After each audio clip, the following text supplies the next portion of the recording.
Welcome to the Institute of Advanced Legal Studies in London. My name is Carl Stychin, and I'm the Director of IALS.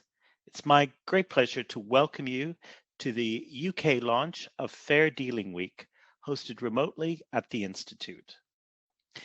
This event is being recorded, so please bear that in mind if you turn your camera on to participate. In the meantime, please ensure that you remain muted until you're recognized to contribute. IALS is a postgraduate research institute with a core of researchers, research students, and legal information professionals, but which draws its primary membership from academic researchers and postgraduate research students from other institutions throughout the UK and internationally. We also provide services to researchers in the wider legal community. IALS is a member institute of the School of Advanced Study in the University of London. Our wide range of open access books and journals can be accessed freely on our website. The Institute Library is a national and international resource for legal research and has over 288,000 volumes and extensive databases housed at the Institute's site on Russell Square in Bloomsbury. We provide both in-person and online services to our members. Our building, Charles Clore House, has benefited from a major transformation project, which is now complete and which is sympathetic to its original brutalist style. We are proud to support Fair Dealing Week at IALS. A new blog on fair dealing is on our website, and our new library guide on the subject will appear shortly. I would like to particularly thank Sandy Duchek, the IALS Digital Projects and Publications Manager, for her organization of today's event. Now let me introduce our participants. I'm pleased to welcome Jane Secker and Chris Morrison, co-founders of copyrightliteracy.org. Jane is a senior lecturer in educational development at City University of London. She teaches modules on digital education as part of a master's in academic practice. Prior to this, she was the copyright and digital literacy advisor at the LSE for over 15 years. Jane is chair of the CILIP Information Literacy Group that runs the Lilac Conference and is a member of various copyright committees in the UK, including the Copyright Advisory Panel, which is a governance group of the UK's Intellectual Property Office, and the Libraries and Archives Copyright Alliance. Chris is currently the Copyright Licensing and Policy Manager at the University of Kent, responsible for copyright policy, licenses, training, and advice. However, he's about to take up a new role starting in April as head of copyright licensing at the Bodleian Library, University of Oxford. Chris was previously the copyright assurance manager at the British Library, and before that worked for Music Collecting Society, PRS for Music. Chris holds a master's in copyright law from King's College London, and his dissertation explored the understanding and interpretation of Section 32 of the Copyright Designs and Patents Act, illustration for instruction by UK universities. And I have it on good authority that that research was made possible by the IALS Library, where he spent much of his time. We're also joined today by Dr. Emily Hudson. Emily joined King's College London in January 2015, having previously held academic posts at the University of Melbourne, University of Queensland, where she maintains an association, and the University of Oxford. She holds a Bachelor of Science, a Bachelor of Laws, Master of Laws, and PhD degrees from the University of Melbourne. Prior to embarking on an academic career, Emily was a solicitor at Minton Ellison Lawyers. She is Director of Undergraduate Studies and Chair of Assessments at King's. And finally, we're really pleased to be joined by Kyle K. Courtney, lawyer and librarian, who's the copyright advisor for Harvard University, working out of the Office for Scholarly Communication. He works closely with the Harvard community to establish a culture of shared understanding of copyright issues among staff, faculty, and students. His Copyright First Responders initiative is in its 9th year at Harvard and he runs a parallel national network that has spread the program to libraries, archives, museums, and other cultural institutions in Alaska, Arizona, California, New Hampshire, Oregon, Rhode Island, and Washington. He's also an advisor to the American Law Institute, helping to write the Restatement of Copyright First. In 2014, he co-founded Fair Use Week, now an international celebration sponsored annually by over 100 universities, libraries, and other institutions. He also currently teaches research sessions at Harvard Law School, training first-year law students on the fundamentals of legal research as part of the Legal Research and Writing Program. So welcome to you all. And now I want to turn proceedings over to Jane and Chris. Hello, good evening, everyone. Thank you very much, Carl. Thank you, Carl. Yeah, that was a fantastic introduction. It's a really exciting program today. So I think what we want to do straight away, really, isn't it, is to pass over to Kyle to give us the background on this fantastic initiative, what it's all about. And then Jane and I are going to pick up and talk about what the implications are for the UK and our legal framework. Yeah, absolutely. Yeah. So over to you, Carl Courtney, joining us Great. from Harvard. Thank you so much. It's actually President's Day here in the United States. So we're celebrating George Washington's birthday, and I know I'm talking to my cousins from across the pond, but that's what this is all about, right? The flow of the idea of fair use coming from England to the US. I'm going to talk a little bit about Fair Use, Fair Dealing Week as it plays out, and a couple informational nuggets about US fair use, and then we can talk about it. I think I said this with Chris and Jane the other day. Fair Use, Fair Dealing Week is an excellent example of successful grassroots organizing by cultural institutions, including libraries, archives, museums, and other institutions, to celebrate one of the most critical and most talked about, I think, of all copyright topics, either fair use or fair dealing. So just the law, very briefly here, and why this is important in the framework of libraries, archives, and cultural institutions. Here in the US, the Copyright Act of 1976 grants copyright holders those bundles of rights, very similar to the rights that are held worldwide, right? The right to reproduce, perform publicly, display publicly, derivative works, distribute copies, all of those.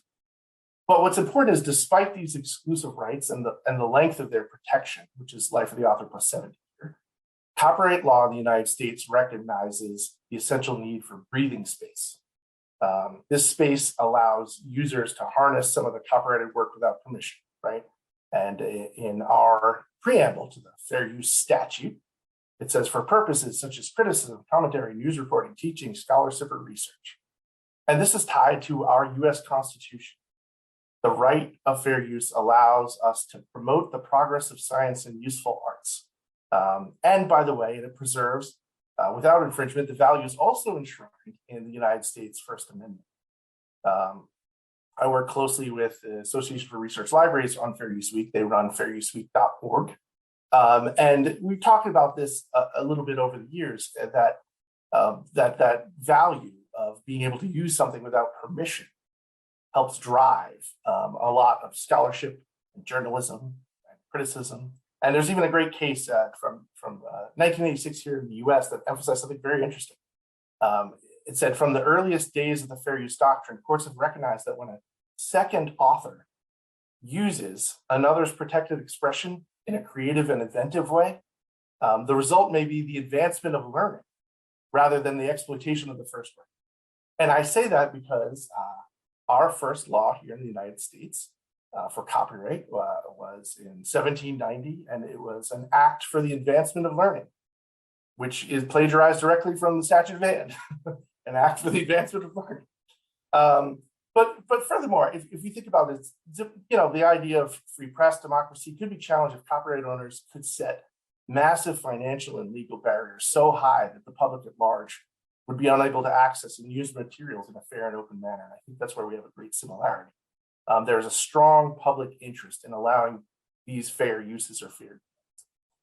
What if the author had to use the direct copyrighted material, right? Paraphrasing and summarizing could be insufficient to make the point. Or more importantly, what if seeking permission could result in censorship? Here in the US, there are plenty of situations where it is there's simply no reasonable alternative to obtain consent, right? So that it has to use. In all these scenarios, we feel like we understand why fair use must prevail.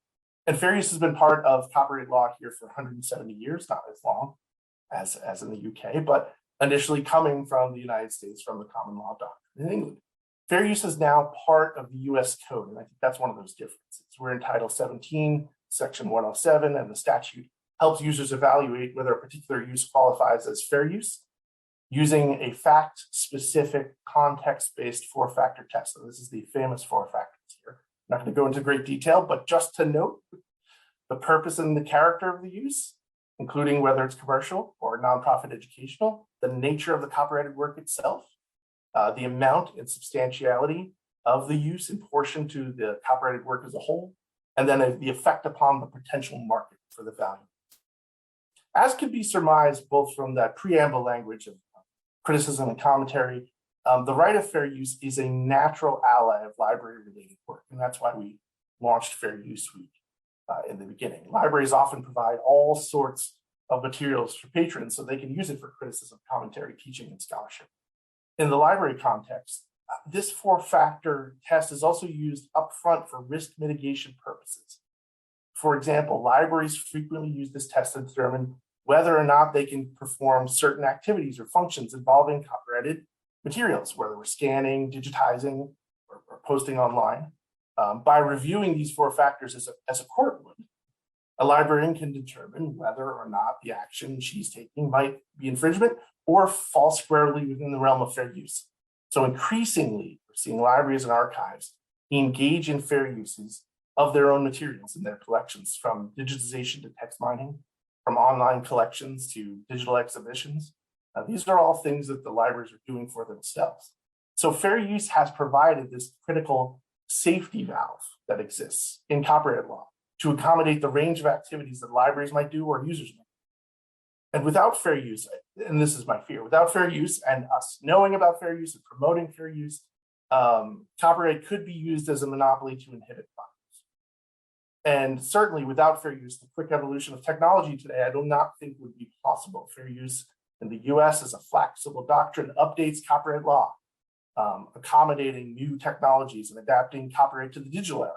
Because again, our act was written in 1976.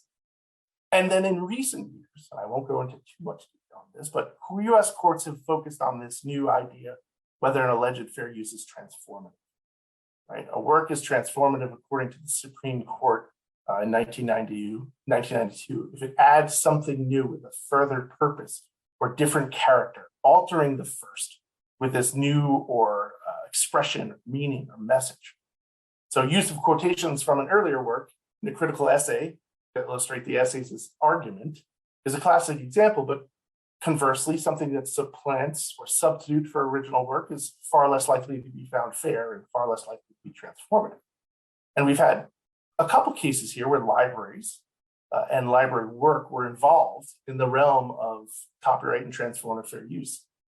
Here in the Second Court of Appeals, which is out of New York, there was the famous Authors Guild versus HathiTrust decision, deciding that providing full text search database of scanned books is the same as providing access to those books for people with print disabilities, which constitutes a transformative fair use. HathiTrust paved the way for university libraries to embrace other activities, such as data and text mining, which are now on the forefront of a lot of our interdisciplinary work that's going on.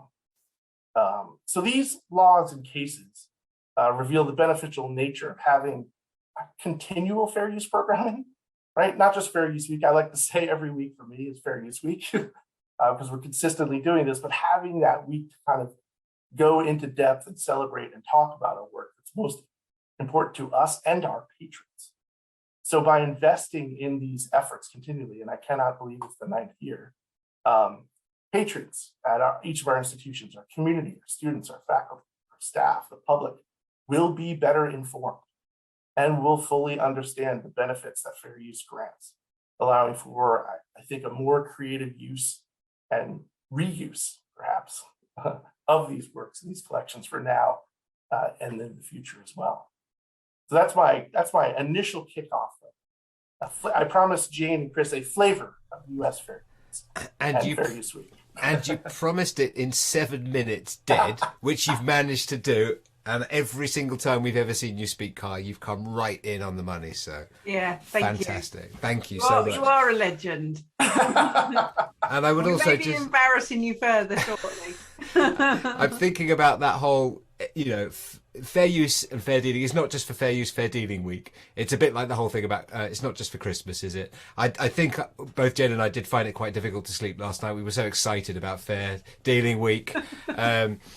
But here it is, and here we are. So what we're going to do now is just share some, building on what Kyle has said, a few slides to sort of talk through how we're introducing Fair Dealing Week in the UK and what's been happening. So we don't need to do any bios here, but you can see that we've got our copyright literacy logo. So Jane, we run this website. Do you want to talk to us about that? Yes, I think many of you are familiar with the Copyright Literacy website, which is where we share resources, open educational games that we've developed, such as Copyright the Card Game, and it's obviously a blog as well. But I think the kind of key really is that Chris and I have sort of been on this mission really to help people understand copyright. I think both of us really feel that it's about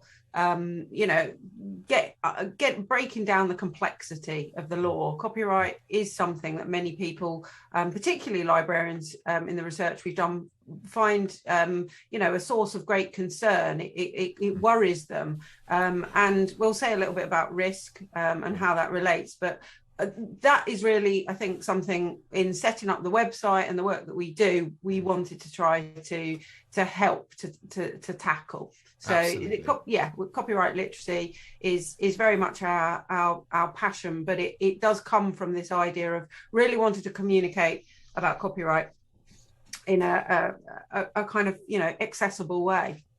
And part of that is about our playful approach. As Jane's mentioned, we've created games. We know I recognise many of the names on the call that will have seen or played those games. We're actually wearing some of our copyright T-shirts today. So this is our copyright literacy. I've got the periodic table on. Enlightenment Strikes Back. So Jane's got the periodic table of copyright exceptions in the UK. Most of which are not fair dealing related, but nonetheless, we'll get to that in a moment. But we've created some games, and we've also created the event Ice Pops, the International Copyright Literacy event, with playful opportunities for practitioners and scholars, which is the first time we met Kyle face to face. Absolutely.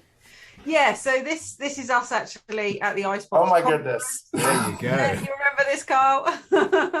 in 2018. That's not actually the first time I met you though, Carl, because I actually met you out in Baltimore at the ACRL conference, where you were doing a panel with some Canadians, I think talking about kind of some of the sort of changes to the law in the US and in Canada, and kind of doing this whole compare and contrast. And I got some ideas, definitely. And I think, it as I say, the idea to run a fair dealing week in the UK really, I think, is very much in line with the work that we've been doing sort of since 2014, when we sort of Chris and I started collaborating together to get people to understand, I think, what it is that they can do. I think fair dealing, is about helping people understand, what they're able to do, not telling them what they can't do, which was never a very fun thing when I was working as a copyright advisor. Jane's the person that says no. Absolutely. So we thought what we'd do very briefly, talk about what copyright actually is. So these are the icons, the images we use from Copyright the Card Game, which is an open educational resource, openly licensed, can be downloaded for free and used and adapted, and in fact has been adapted to a number of contexts. But the UK context, drawing on our legislation, the Copyright Designs and Patents Act 1988, says that there are certain things that copyright protects, works, like literary, artistic, musical, dramatic works. Then there are certain usages, we call them, activities it regulates. These are called the restricted acts: copying, communicating copies to the public performance, communication to the public, etc. And then there are licenses, which is legal use, where you have the permission of the person who owns the copyright. So the copyright holder gives you permission under a license, which could be formal or perhaps less formal, but nonetheless there it is. But this is what we're talking about, the copyright exceptions, and which fair use and fair dealing are part of, are legal uses where there is no permission from the copyright holder. And Carl's given us exactly the reasons why that's the case and why it's valuable. But amongst some of those exceptions is this concept of fair dealing. Yeah, so I mean, fair dealing, what is it? We often use this slide with the cricket bat and the wickets in there. I know cricket is also played in Australia and other countries around the world, Emily, but we kind of have this idea that, you know... Well, they have fair dealing in Australia. I mean, that's absolutely. Kind of the point of the image. Anyway, continue. Yes, so it's a kind of a very, a kind of, in some ways, a British institution, although what we've actually also done is written a post which you might be interested in, that has been published on the Harvard copyright blog this morning, about kind of where fair dealing actually comes from and the history and how it relates to fair use. Essentially what it determines is whether the usage is lawful or infringing based on how a fair and honest minded person would deal with a work. So Chris often goes into a session, looks around and says, well, I think everybody here is you know, fair-minded and honest, but of course what it means is sometimes some of the questions that you might ask are, how would using the work in this way affect the market for the original work? How would it affect the copyright owner wanting to exploit their work? So in the case of perhaps a book that they've written that they're selling, you make the whole copy available on the internet. Obviously, it will have a big impact on the market for the work. But also, it's questions which are quite similar to some of the four factors in fair use, which are, you know, have you taken a reasonable amount? Is it appropriate to use the amount that you've taken? Was it necessary to use that amount? So fair dealing doesn't specify percentages and anything like that. I guess the other kind of key thing is that it isn't actually a user right. So many times I would describe fair dealing as something that you might use if you were you know, needed to construct a defence, if you were taken to court, but also a lot of judgments about fair dealing are determined by case law. So it you know, it's really tricky to weigh up what fair dealing is. But one thing that came into our community in higher education was around teaching, for obvious reasons. One of the things Kyle mentioned, an example of putting images or using images as part of teaching. Now, prior to 2014, in the UK, we had very limited and very narrowly defined exceptions around education. It was something around, it was non-reprographic copying. So you could copy something out by hand onto a whiteboard or a blackboard, but you wouldn't be able to take and copy and demonstrate something that was using mechanical reprographic equipment, like a computer, like an overhead projector. But now, since 2014, we've had this new provisions in there that means fair dealing comes in to play, and there was all questions about, well, is it okay if teachers would say, if I put this show it in a PowerPoint slide, if I put the PowerPoint slides with images in them that I haven't got licenses for in our virtual learning environment, what happens if that is recorded and there's a recording of the lecture and that's available in that environment, or what happens if things get put online? So in our view, we'd say yes, fair dealing is exactly why we have this, and that's why the government agreed, and when that reform came through, created this new exception called illustration for instruction. But what we actually see is the nature of fair dealing is that they are delimited, and I'm sure that Emily will be talking to us about more detail of the legislation itself and what it says. But there's not just one thing like there is fair use in the US Act. So we've got a number of those. Yeah, so we've got some of the key copyright exceptions, what we've called the fair dealing exceptions. When you're undertaking research or private study, typically the sorts of activities that students might undertake, but researchers as well. Note there it is for non-commercial purposes. Quotation, and that is going to be the topic of Emily's talk, so I won't say too much more about that, but quotation was broadened in 2014. Used to be for the purposes of criticism and review, very specific purposes around news reporting and things like that. It's now a much broader exception. And one of the ones it really overlaps with was the topic of Chris's master's research, which was illustration for instruction, section 32, the one we've just talked about. Primarily you would use when you were putting an image in a PowerPoint, as you have done on the next slide. Would you like to talk about that? Apologies, no, I that was a mistake. I wasn't trying to move you on. So just the last thing to say is actually caricature, parody, pastiche. How does that fit into education? And actually there's a number of examples where people have come up with things where actually we saw it in an event last week at the University of Kent, didn't we? Someone in a paramedic course had created a sort of composite Mars attacks type video in order to get their students to be in a sort of a scenario-based exercise that was around a sort of fictional situation, but it got them into a particular mode of thinking, of learning, and it reduced some of the anxiety. And as far as I would consider, yes, it's absolutely fair to be taking clips from Hollywood movies to get that sense of, you know, cultural participation and shared cultural experience. So yeah, absolutely. So just briefly to say, and I'm going back the wrong way. Come on, the slides are not playing ball. Here we are. This confusion between fair dealing and fair use that happens. Fair use is the obvious word you would use because you're using something in a fair way. Dealing is a bit confusing, and we mentioned this is the blog post that we wrote for Kyle. But we do need to make that distinction because they are not the same thing. But that's something we want to pick up. So there's a number of different events happening for the rest of this week. This is the launch event. My colleagues at Kent, at the University of Kent, are joining me to talk about creative reuse. And we have Dr. Richard Misek, who is an independent filmmaker who actually uses a lot of third-party content in his films to make a point. Is actually very interested in using film as a way of provocation for copyright law and understanding fair dealing. So it's going to be fascinating to hear from him and see some of his work. Absolutely.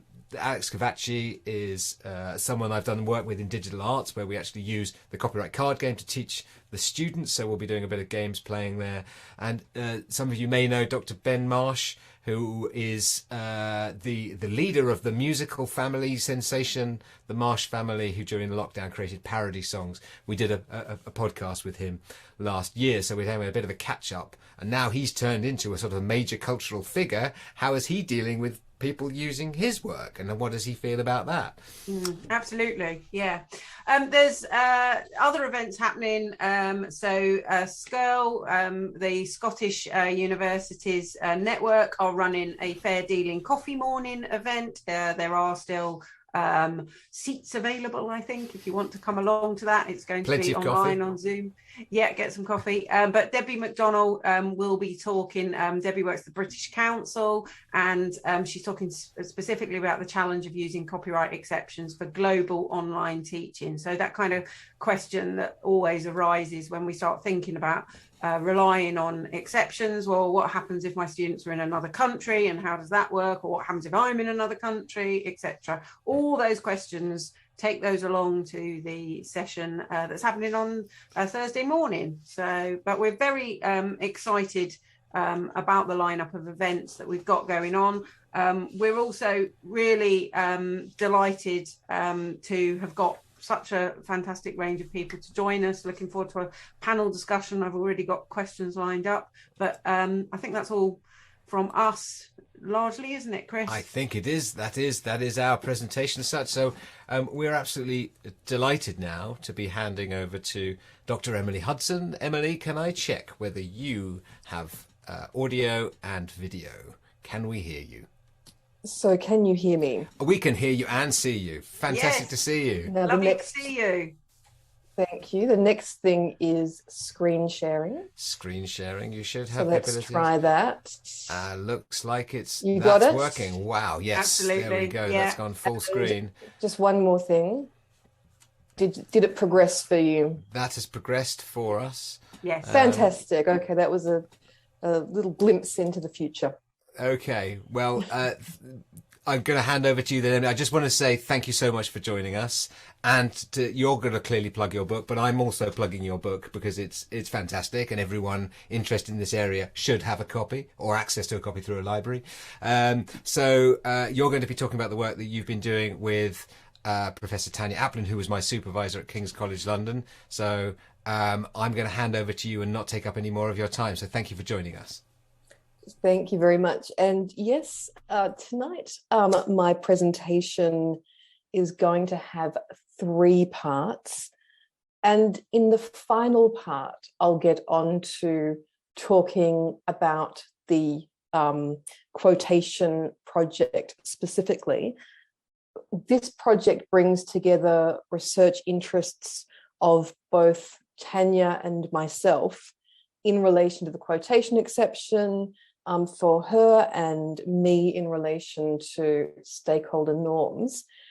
So to understand the significance and the goals of our project, the first 2 parts of the presentation, I'll talk about some of the key ideas and claims that we've included in our recent research. And this will also set up some broader themes for the presentation as a whole. So one of those themes is, how far does quotation go? And that's one of the questions in our new project, and something we're going to analyse by reference not only to doctrinal analysis, but also to empirical work.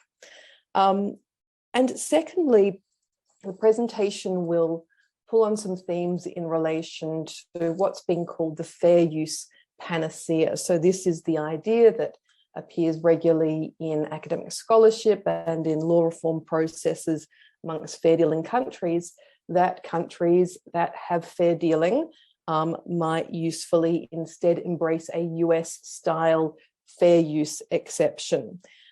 So we're going to, I'll also say in this presentation, a few things about how fair dealing does or might compare with fair use. So let's start with the first part of the presentation, where I'm going to talk a bit about some of the work that Tanya has done with Lionel Bentley from the University of Cambridge.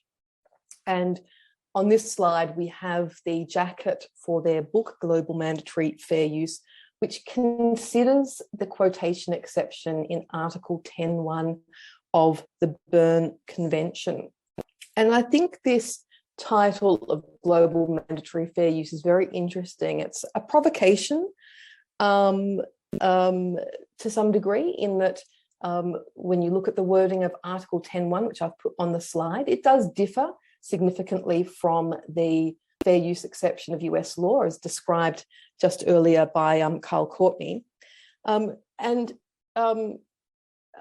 thesis of Aplin and Bentley is not that this provision is on all fours with or coterminous with fair use. However, one of their key ideas is that Article 10.1 does a lot more work than previously appreciated. And the reference to fair use is intended to capture that it's far broader and more flexible than perhaps people have understood.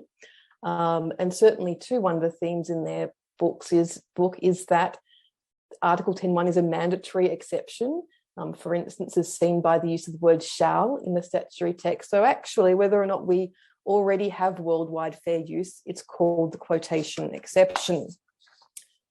In the UK, we have a quotation exception in the copyright statute introduced in 2014. And at that time, the UK was a member of the EU, and the UK introduced this exception by reference to the Information Society Directive, which contains a list of the cases to which member states may or must introduce an exception, and quotation is one of the optional exceptions in the Information Society Directive. So how far can quotation go? This provision on the slide has not been the subject of any case law in the UK, there has been some indications, though, to come from judgments of the Court of Justice. Now, there is a question, though, of what will happen to quotation in the UK in the future given Brexit, because it may be that judges of the Court of Appeal and the Supreme Court might choose to depart from some of the Court of Justice indications if and when a quotation case reaches them.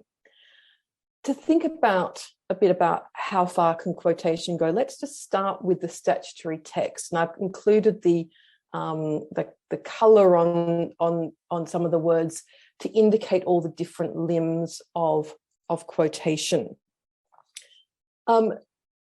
So an initial question is, what is meant by a quotation?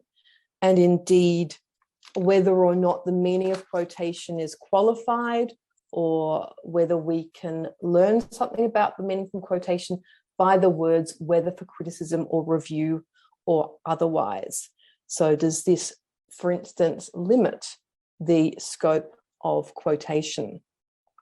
You'll see too a reference to the quotation coming from a work, and in the UK context, work means all types of copyright subject matter. So quotation is not just for text, it can apply to any type of copyright subject matter, raising questions about how we might apply quotation to different types of work.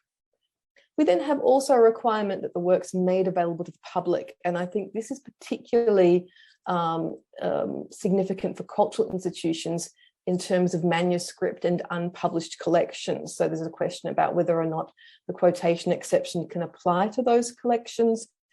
When you look at the definitions in the UK statute, it's clear that made available to the public is broader than publication, so issuing copies. So it includes other acts. However, I think there is a question, though, whether or not that act must have taken place with the permission or authority of the copyright owner. And I think there are the statutory indications in the UK suggest the answer is yes. I think there are similar indications coming out of the Court of Justice. For what it's worth, my analysis of the Berne Convention on this question is that that's too narrow an approach to the requirement that the work's been made available to the public. It should just be that the work was not unlawfully made available by anyone. But as I said, I don't think that's where the statutory and judicial indications are at the moment. We then have this requirement that the use of the quotation is a fair dealing. Now, when you have a look at the text of the Berne Convention, which I had a bit earlier, and the Information Society Directive, there's different language there. They use the language of fair practice. So one question is what fair practice means in the context of quotation. How does it inform fairness?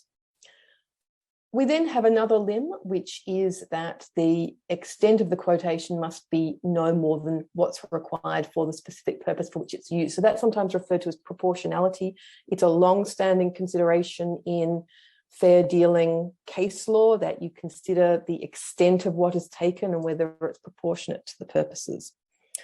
And finally, there's this requirement for a sufficient acknowledgement, which is of the title or description of the work and the identity of the author. Now, in terms of just going back to the question about fair use versus quotation, one thing to just see here is the difference in the structure and language of the quotation exception. So as Carl noted just earlier, we have this core idea in US fair use that a fair use of a copyright work is not an infringement of copyright. And the fairness factors really are the then central way of determining whether or not there is a fair use. Whereas here we do have quite a number of limbs. And there is a question about how broadly or narrowly those limbs will be interpreted. Now, so for instance, can a quotation be modified? Does it need to be identifiable? Must there be some relating back to the source work?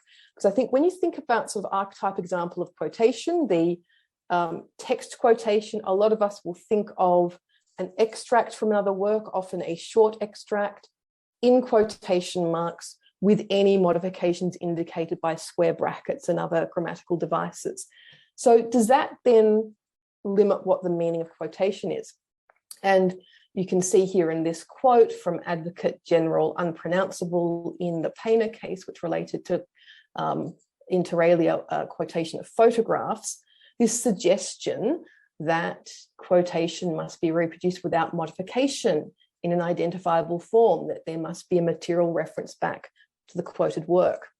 Now, here we see what Professors Aplin and Bentley had to say, and they don't agree with such a narrow approach to quotation. So this is an example from their book, where on the right we have Edouard Manet's Déjeuner sur l'herbe, which is said to quote from a detail from the Raimondi engraving of Raphael's Judgment of Paris. So it's the figures in the Manet painting. You can see them in the bottom right of this engraving. And that when you look at art history, this is described as a quotation. Now, my purpose here isn't to talk about whether or not this example would fall within the quotation exception, including because we've got works which are long out of copyright. But it's more to illustrate this idea that perhaps quotation, when we look at it as a term of art, might be much broader than the natural interpretation or the ordinary interpretation that may come into many of our minds when we hear the word quotation at first instance. And indeed, the thesis of Aplin and Bentley, as I mentioned earlier, is that the significance of Article 10.1 has been underappreciated, that it's a mandatory exception that applies to all works, and importantly, that quotation is not limited to the particular conventions that we often see with text-based quotation. So it's not necessary that the quotation be identified. The quoted material can be modified. A dialogue is not essential. And they then identify fair practice as where key limiting work is done to make sure that quotation does not overreach. So that's what they say. They focused on Berne Article 10.1, and many of their arguments are very much open on the text of the UK statute. So for instance, we have the UK statute referring to criticism or review or otherwise in terms of the user's purpose, which suggests an open-ended approach where criticism and review is illustrative of the potential purposes of the quotation. What we see, though, in some of the Court of Justice case law is a narrower approach being taken, where, for instance, it's been suggested that a quotation must illustrate an assertion, defend an opinion, or allow an intellectual comparison. So as I mentioned, there is, as a doctrinal matter, an important question is whether UK judges will, if they are able to do so, depart from that approach of the Court of Justice, which is I think, narrower than that envisaged by Aplin and Bentley. But I think we also need to think about stakeholder interpretations, and this brings me into the second part of the presentation in relation to user norms and practices. So there's what Aplin and Bentley think about the potential scope of the quotation exception. We have judicial indications, we have various things, but what about the users? And to get into this second part of the presentation, I want to roll back for a moment to some questions about the role of the law. And I used to teach a course to first years at King's in relation to legal reasoning. And in the first lecture, and this was their very first lecture at law school, it was always very exciting to deliver. We discussed various questions about the definition of the law, sources of law, and so forth. And then we kick around ideas about why we have law. And you've got this claim at the bottom of this slide, ultimately a behavior management device, question mark. That is the question I was posing to students, was whether we have law in order to support various desirable goals, facilitating cooperation, allowing markets to develop, and so forth. But that ultimately, law does this through helping guide people's behaviour, whether it's the choices they make, how they interact with others, what happens in the event of a dispute, and so forth. But at this point, I would introduce a twist. In the next few years, reading statutes and cases, often in forensic detail, but they need to remember that legal commands have two audiences. One audience is people like them, i.e. law students. So that is legal experts, people who are involved in advising on, in enforcing law, and so forth. Lawyers, judges, law students, legal academics, those sorts of legal experts. But the law is also directed to ordinary people, to the people whose behaviour is being regulated. And we need to remember that those people don't necessarily engage with the law anything like legal experts. So most of us get through our day-to-day life on the basis of best guesses, rules of thumb, heuristics, and so forth. So for instance, do you know the name of the statute or law that tells you you shouldn't park your car in the middle of an intersection and leave it there when you're going to the shops? Or do you just know somehow that that's not the right thing to do for some reason? So what I try to introduce the students to is the idea that sometimes people ignore the law, either through ignorance or through a deliberate decision to not comply. People can also cooperate in the absence of law or alongside the law. They can agree workarounds or ways to interpret laws that might be problematic or that they disagree with. And that people are motivated by lots of factors other than what the law says. So to put this in the context of some of the people in the audience tonight, how does a quote unquote good cultural institution manage a collection of works of art? Does a risk management perspective support putting orphaned works on an institution website? With the students, I used to talk to them a bit about some of the research of Professor Dan Ariely in relation to dishonesty. I've got a few of the questions on the slide that we'd consider, and I'd ask them, have you ever deliberately run away from a restaurant without paying? And most people would say no. And then, do you have illegally downloaded material on your computer? And most people would say yes. And then we'd all laugh about this because no one was embarrassed if anyone found out about this. So why is that? Why is it that there is a norm of accessing and sharing illegally acquired content, and yet people, when they, for instance, go to one of the houses, don't open up the cupboards in the bathroom and steal the toiletries? So we've got, in that instance, Professor Ariely making various suggestions in relation to the rationalizations people have to justify dishonest behaviour. So to now roll back more into copyright and the research I've been doing, my book is about how ordinary people engage with the law. At its heart, that's what it's about. And in my case, I focus on cultural institutions, leading cultural institutions in Australia, Canada, the US and the UK, and I used empirical work, so interview work with people from those institutions and at other bodies in the sector to ask questions about how institutions engage with copyright. So going through various activities and their copyright considerations when undertaking those activities. Now, one of the themes that I bring up in my book is, what does this mean for the drafting of copyright exceptions?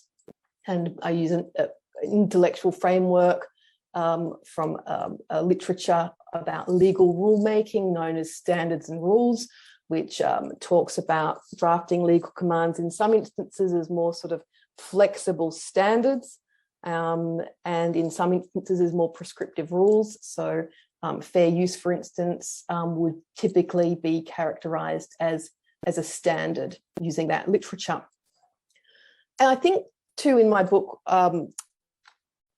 in terms of the empirical work in the United Kingdom, and as indicated on the slide, I thought that there was a lot of reason to be positive about the reforms that were introduced in 2014, including the expansion of fair dealing to include quotation, parody, caricature and pastiche, and illustration for instruction. And so I think what was key was not only are there good doctrinal arguments that each of those three exceptions can be given a quite forward-leaning and robust interpretation, but amongst the people I spoke with, at least, there was a real appetite to embrace those exceptions and to start relying on them in perhaps sort of more straightforward and lower risk cases, and then to incrementally expand reliance. So in relation to quotation, for instance, there were numerous interviewees who described reliance on quotation. It was described as nicely nondescript by one interviewee, which I thought was a really lovely way of capturing that standard-like aspect to it. And I think significantly it was being used in public-facing activities in ways that reminded me of fair use. So I thought of all the discussions I had around the world, the discussions about quotation reminded me most about the discussion with US people in relation to fair use. And as indicated on the slide, I think in terms of the discussion about the fair use panacea, the doctrinal analysis one can do of fair dealing, which suggests it could have a quite expansive reach, and the willingness of at least the stakeholders that I spoke with, but I think other stakeholders too, to embrace those definitions, mean that expanded fair dealing is not just some second best option for jurisdictions that can't, for political other reasons, have fair use. I think that there are good arguments that fair dealing, expanded fair dealing, is as good as, perhaps even at times better than fair use. So let's now roll into this final part in relation to what we're doing in our quotation project.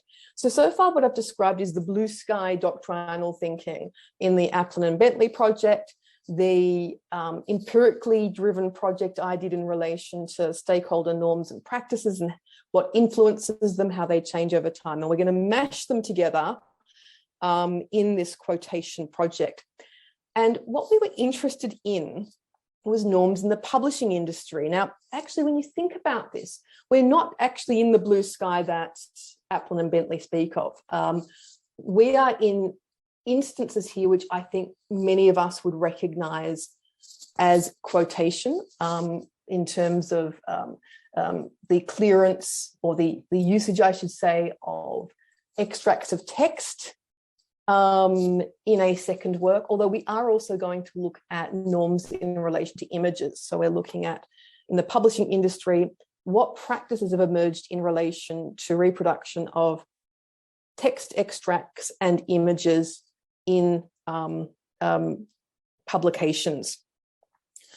And I think we're interested in this because if we think of this as a matter of legal doctrine, it may be that the quotation exception means that there are lots of instances where clearance is taking place where it's not necessary as a matter of law. But it's our sense that the existing clearance culture that has developed in the publishing industry has remained quite strong. And so we want to do empirical work, what I've termed on the slides combined methods research. So we're using a number of different ways in just to find out what's happening. So as indicated on the slide, we're going to use a number of techniques which will include interviews, focus groups, possibly surveys, and analysis of publicly available documents to describe current industry practices in relation to the reproduction of text extracts and images in various types of publication. We're going to assess the impact of these practices, if any, of the new quotation exception. But we also want to talk to people, and this is why we're going to use focus groups and interviews, about why they do what they do. So what norms have developed around quotation? Why have those norms emerged? Are they changing? And because what we're interested in is thinking about whether or not, in addition just to the sort of academic question about what's happening, also to then think about, can we imagine and move to a world with new workflows, new legal interpretations? Would that be a desirable move? So that's sort of the project in a nutshell. We have started some work in relation to the desk-based analysis of guidelines in relation to quoting. As indicated on the slide, we've reviewed the publicly disclosed guidelines that are used by some 481 publishers from the UK and the US in particular. And we've seen reliance on a number of what I might term externally generated guidelines, so the STM permissions guidelines, the Association of University Presses permissions, FAQs, the PSP and STM guideline for quotation and other academic uses of excerpts. And we've also seen in-house guidelines as well, which might either be a standalone document that's been developed by a publisher or might supplement other external guidelines. And what we've sought to do is to see how quotations are dealt with within those guidelines, to see too whether there's a reference to exceptions. Some of the things we've been looking at so far include the extent to which the guidelines are more rule-like or more standard-like. So in some instances, we have quite sort of prescriptive indications of when permissions are required or when a quote falls within a community who have agreed to sort of have reciprocal rights in relation to quotation, for instance, under the STM permissions guidelines. We've also looked at individual guidelines to see what those provide, for instance, in relation to who has the onus of clearing permissions, whether there's guidance in relation to exceptions and so forth. So I might, Chris and Jane, wrap it up there so that we have time for any questions and discussions. But if anyone on the call is interested in this project, in participating or supporting it, those are our contact details. And obviously too, those are also our books. And I won't recommend my own because that would be, I don't think you're allowed to, but I can wholeheartedly recommend Professor Aplin and Bentley's excellent book on global mandatory fair use. Thank you, Emily. Well, I've already done it, but I will wholeheartedly recommend your book as well. And they do. I think it's fantastic to hear you talking about giving this presentation, giving those different flavours of that, because those two, landmark monographs effectively came out in close succession of each other, and to see them kind of coming together is like, I was going to say mixing fire and ice, but that's what lukewarm water. No, we don't really want that.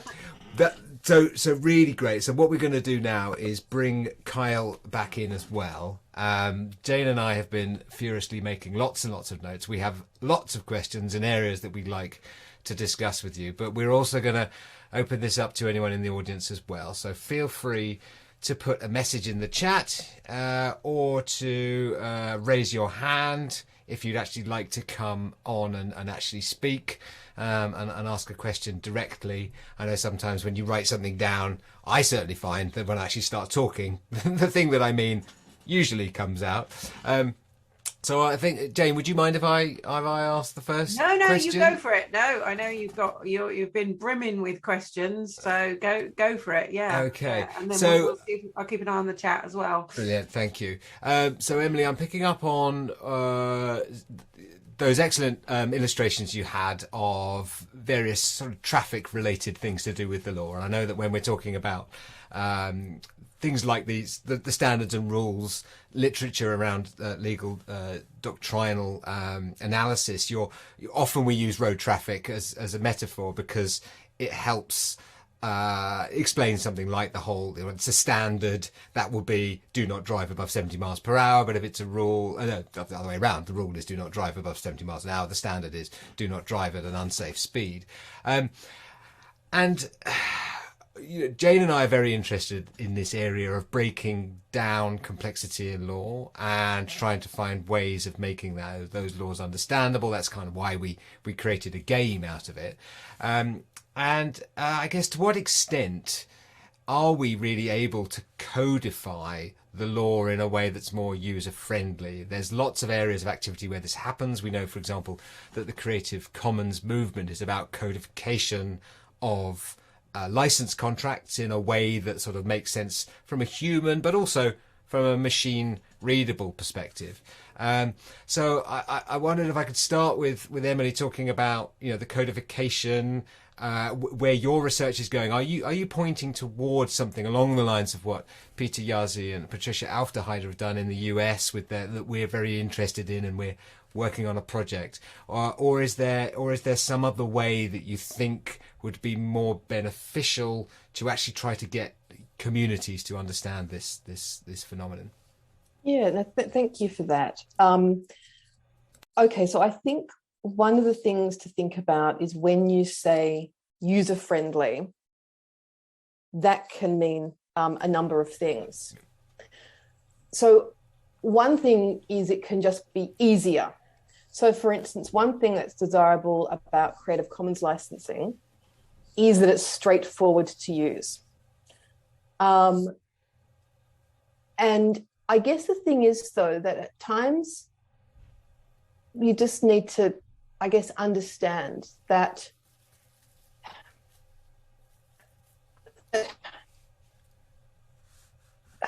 there's sort of a conflict between drafting law that everybody can understand intuitively and also the fact that sometimes we do need law to be to require some expertise and legal training to actually write and understand. So I don't know whether we would say tax law, that's an area that needs to be rewritten so the average person can follow it, right? So we wouldn't necessarily, so we've got a question about but we often do say that about copyright. How can we make it more accessible? And I think actually when you think about legal drafting, one way to make copyright law more user-friendly is through standards like fair use. Because I think one of the things that my sense is with fair use, and perhaps Kyle can sort of chip in a moment, is that the fairness factors often accord with intuitive notions of what people might think is the right thing to do.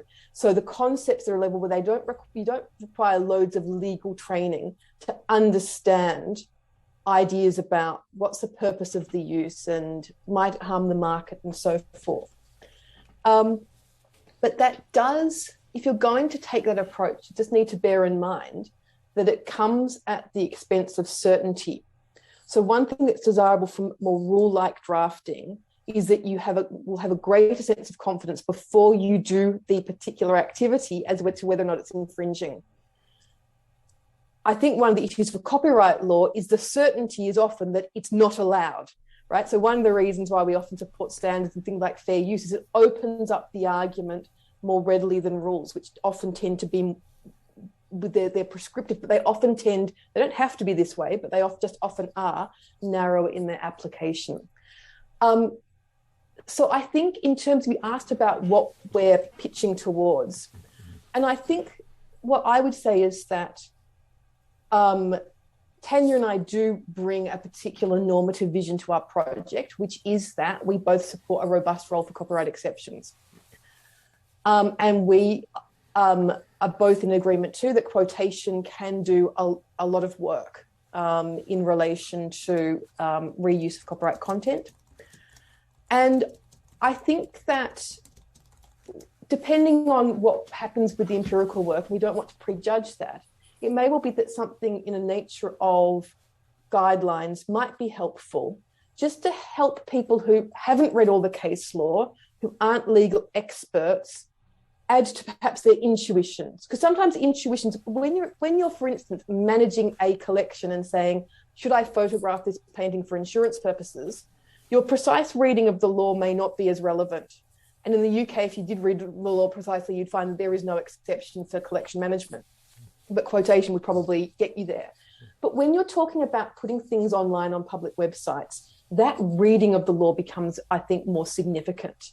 And so it may be that we can find ways to help users understand standards like quotation a bit better, and to then develop perhaps a community of use where perhaps some leaders of the field who start with their more sort of incrementally more robust interpretations, and then other people fall behind. And I think, Kyle, that's what happened in the US with fair use, that it's incremental growth and leaders of the field who have new interpretations, and then other people follow those interpretations, and industry coordination as well.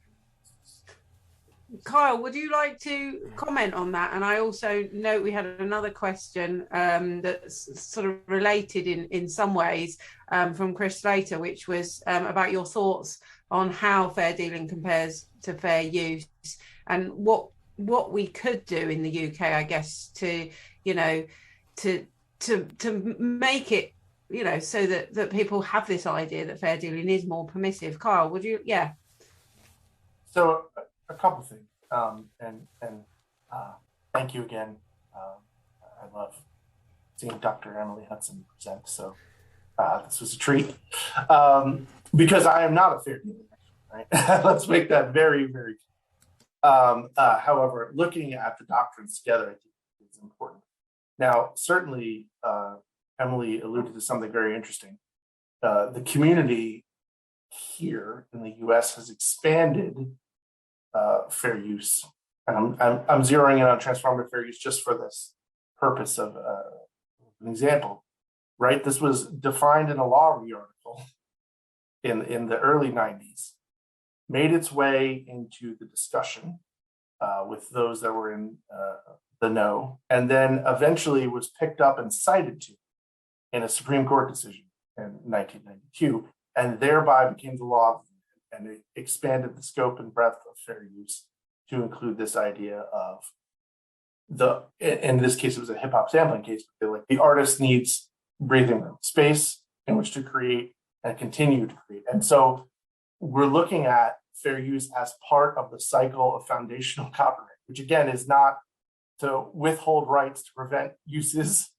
The intention is to continue the cycle, but we can't wait for the public domain cycle.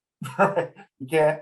I always imagine, like, what if libraries locked up their stacks and their collections and their databases, said, we're waiting for life of the author plus 70, then we'll open this up. We're waiting for the public. We can't wait that, right? That would that would hamper innovation, progress, and all the core purpose. So here in the US, there's been a movement to think of it less like infringement to be excused and more of as a right. There's a right of fair use. And the language in the codification of the statute itself for fair use says something interesting. It says, notwithstanding the section 106, which is the bundle of rights. So it says, notwithstanding the bundle of rights, there are uses that are okay. They give the 4-factor test, but that language is powerful. And I think prior to the last 20 or 30 years of that reading, some folks have said the right of fair use is the right to get a lawyer. I don't necessarily believe that. I believe it's the other. I believe it's a right within the bounds.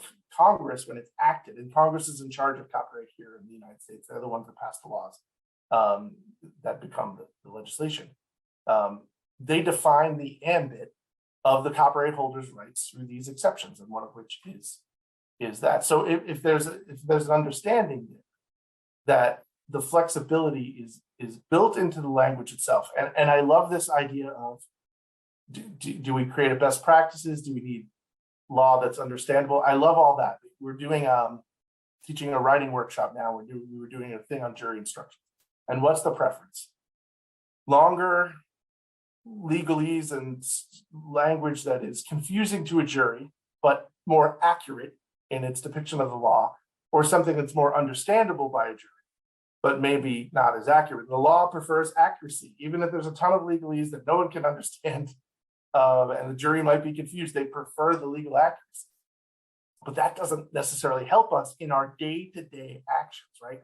Not everyone's going to court every day. Like, can I quote from this in my thesis? Right? They're not going to go through the cycle. So there has to be something that moves this forward as understanding that if we have a greater vision of what fair dealing is, through best practices and its empirical results in the project that Emily's working on, then average users can understand and feel empowered to continue to utilize these resources. And so, there's a lot going on there. We had a myth here in the US for a while about what could not be used in the classroom, right? It's called the classroom guidelines. It's kind of an interesting story.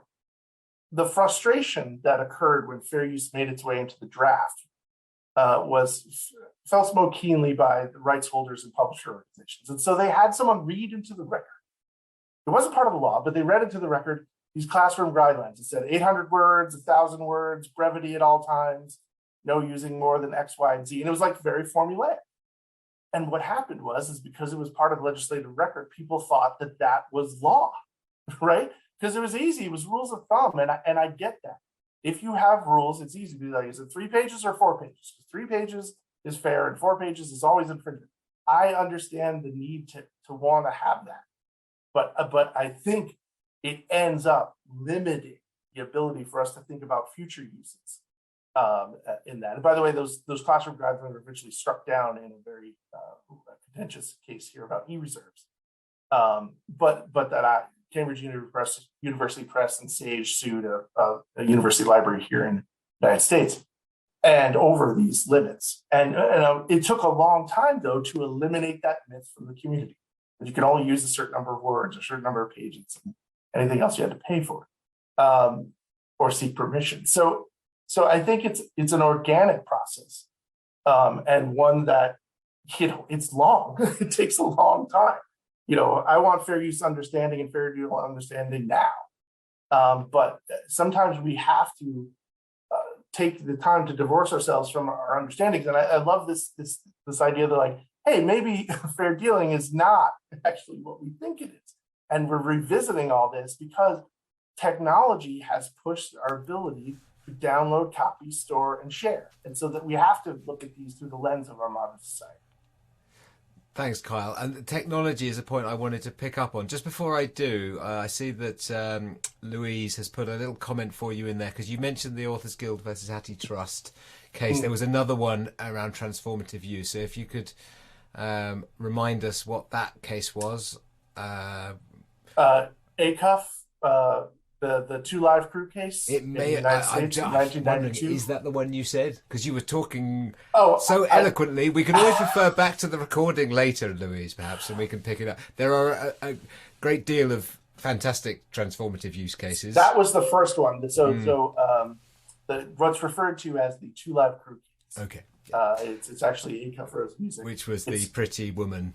Yes, which is sampling of Pretty Woman. Put transformative fair use from the land of law review article into United States Supreme Court law of the land. It was so fascinating. So the point about technology, and it kind of follows on from that thing about codification. Now, code is how we interact with each other these days, and we now see that because of the use of technology, people are creating and sharing content. We know this has become a cliche, but the book Infringement Nation by John Turanian went through about how everyone's everyday lives are impacted by copyright law, and they've broken the law however many times in the course of a day before, without even realizing it. But the realities of sharing content, and particularly mechanisms like YouTube's Content ID, mean that there is actually almost a parallel kind of system in operation, isn't there? That actually almost fits outside copyright law, fair use, fair dealing, because these are algorithms. There are ways that the system works that either allows or doesn't allow certain types of uses. So I just wondered if maybe I'll start with Emily, your views on how that kind of that way we communicate these days impacts on the development of new laws and how we then interpret them, and what we can do about that. So Emily first, and then maybe Kyle, some thoughts on that afterwards. Yeah, I mean, I think that when you mentioned this issue with sort of machine learning, and I think one of the challenges that we see, for instance, in relation to automated takedown processes or automated processes to identify infringing content, is whether it includes analysis of whether an exception might apply. And so I think one of the concerns about those sorts of technologies as they apply, for instance, on platforms like YouTube and so forth, is just that it takes down stuff that that could be a fair use or a fair dealing. So I guess there's a question about in that space about how do we make sure that exceptions are accommodated. And I think too, there's just, when you think about just, I guess one of the questions is, so I'm sort of just assembling a couple of thoughts here, but one that also just came to me was whether or not we sometimes too, though, in some instances, place too much weight on the latest technology makes it all different, when it's actually the latest, we're still trying to achieve the same norms. And it may be that it's easier to make mashup videos or make GIFs and memes and so forth, but it's still parody and pastiche. So I guess there is sometimes that question too about whether we get a bit scared that the internet has changed everything. Well, they said the same thing about sheet music. They said the same thing about, motion picture cameras. So it's just, I guess, something sort of throw in there as well. Yeah.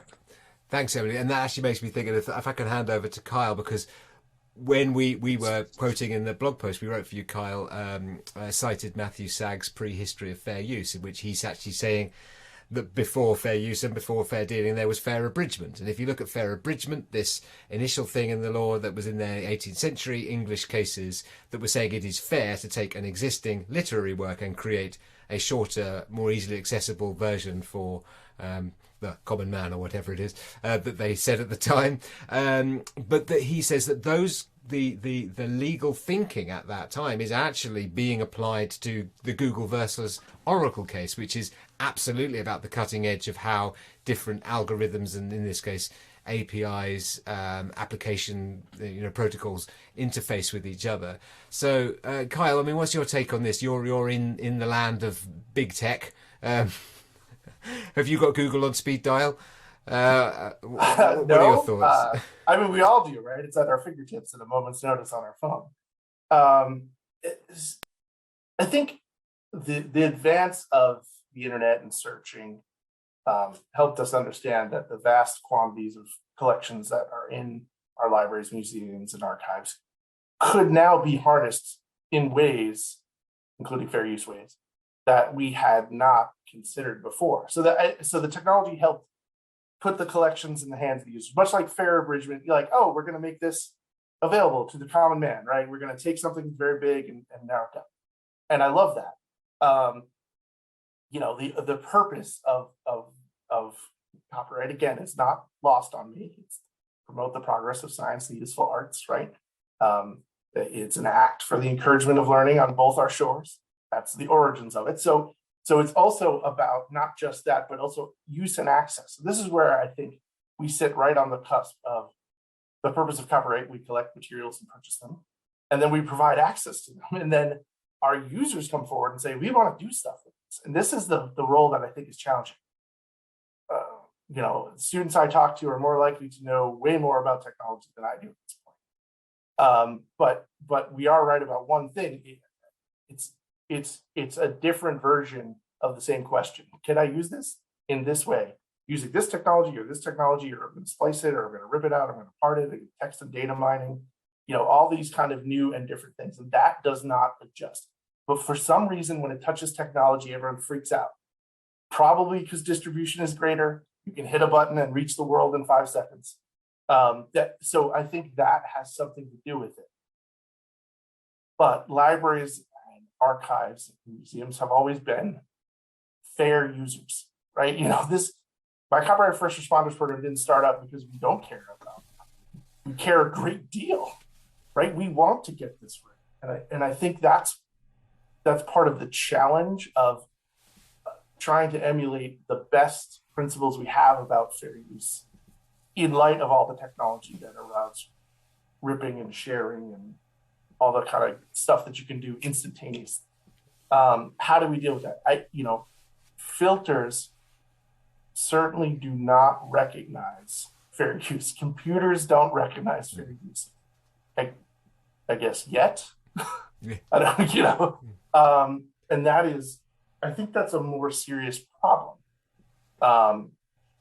And it tends to move its way towards censorship, which I said is very tied to the core underpinning of fair use, right? That idea, I've seen this, somebody was criticizing someone's movie, and over and over, they kept sending him takedowns, and it was the director who was just didn't want somebody's opinion out there. And that's inevitably part of the conversation we're having about the challenge of, it's a challenge of copyright and technology. And then you bring fair use into the equation, it makes it even more difficult. So I don't have, obviously I don't have any answers for this, but I think we should stick to the core principles, right? The idea that these are just uses that are the same technique pattern as fair use is always allowed. And that if we start abridging it based on whatever new technology is, then we lose the core.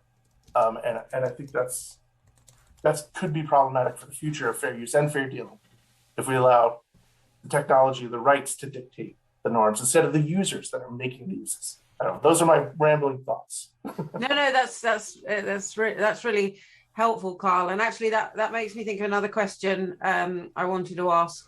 I guess both of you, but maybe Emily in the first instance, which was to what extent the sort of move towards open access publishing might give us an opportunity to think about redefining quotation norms. I think a lot of the research that you're planning to do is talking to some of the traditional publishers where this permissions first culture exists quite strongly. But I just wonder, if in the sort of open access, open textbook sort of movement that's growing, whether we're starting to see, an opportunity to redefine what are the norms. I don't know what you think of that, Emily. Thanks. Yeah, I think in terms of open access, and I think one can say similar things about actually Creative Commons as well, that I think we need to think about the past and the future.